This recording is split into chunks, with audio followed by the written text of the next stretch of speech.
వ్యాప్తంగా సమ్మె చేస్తా ఉన్నాము. ఈ సమ్మెలో అందరూ కార్మికులు పాల్గొన్నారు అధిక సంఖ్యలో. కేంద్ర ప్రభుత్వం ఈ సంఖ్యను చూసి ఈ ఒక్కరోజు చేస్తే ఏమవుతుందని చెప్పేసి అని అనుకుంటా ఉన్నదేమో, కానీ ఆ ఆలోచన విధానాన్ని మార్చుకోవాలి. పోరాడి సాధించుకున్న 8 గంటల హక్కు కార్మికులు దాని కాలదారు రాస్తే ఊరుకోరు.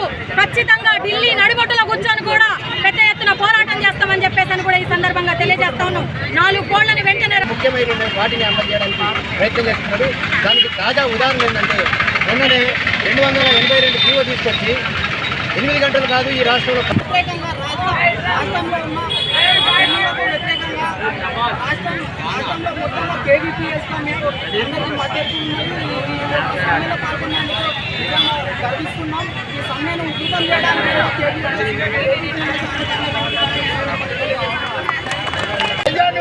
ఏం చేస్తావు? భార్య ముఖం చూస్తావా?